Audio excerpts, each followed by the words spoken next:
Episode number 7 of Spinnovation Summit Podcasts takes a deep look into certification and regulation of the games, especially in such tasteful territory as Italy.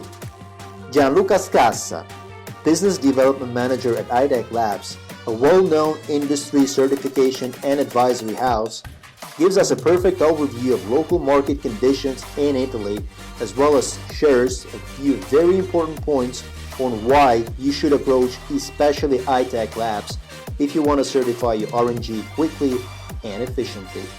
Episode number 7 of Spinnovation Summit Podcast starts right now. Okay, we're continuing right here with the certification and legal panel. I hope everybody's relaxed after a quick coffee break. And I am delighted to announce our distinguished panelists. Gianluca Scassa from iTech Labs. One of the things that a gaming studio, for example, has no access to is how does it look like exactly in practice, the communication between the certifying authority or certifying company and the regulator itself. For example, in the country of the UK or in the country of Italy. Gianluca, can you share the experience, how the communication looks like? Usually when you communicate with the state authority, you feel that it's a state, sometimes it's aggressive, almost all the time it's stupid, and you have to be very flexible. Okay. So how do you communicate with those guys? Okay. Is that a fight or is that a normal communication where they respect what you're trying to offer? There is no fight. Okay, let me start with this. First of all, the communication between the operators and the software provider with the regulator happens at two levels. The first one is at the licensing stage, which means that some countries, such as Italy, and not only Italy as well, obviously, require a license to operate in this jurisdiction. At the moment, some jurisdictions require a license for operators, but do not require a license for software provider. This is the case for Italy, while in UK, as maybe we already know, a license is required for both operator and software provider. So there is a licensing step, which is a process between the operator or software providers and the regulator.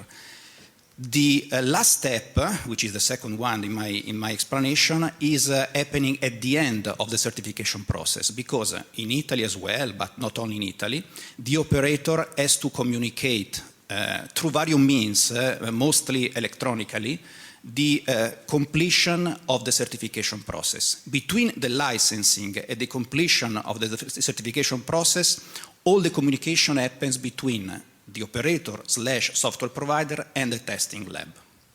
So there are different stages in which different parties are involved. Okay, there is collaboration as far as we have seen between the regulatory bodies and the operators and testing lab, because the aim is common. So protect the player. This is the main target of every regulation in the markets, at least for the online, but obviously also in the land-based.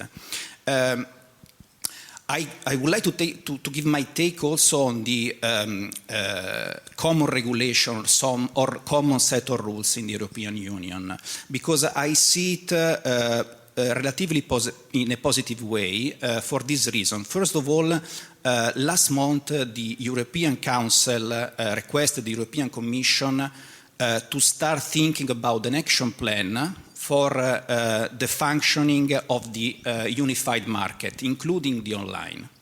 So they said to European Commission, please think about an action plan for a long-term activity in those markets.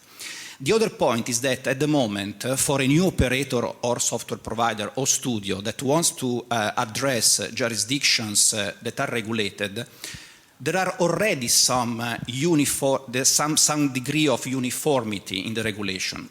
That is why our approach is to provide services through a gap testing. What does it mean? It means that if you want to address Italy and UK and you start with Italy, you don't have to start from scratch when you address UK, because there are some set of rules which are common between the jurisdiction. Normally, this set of rules which are common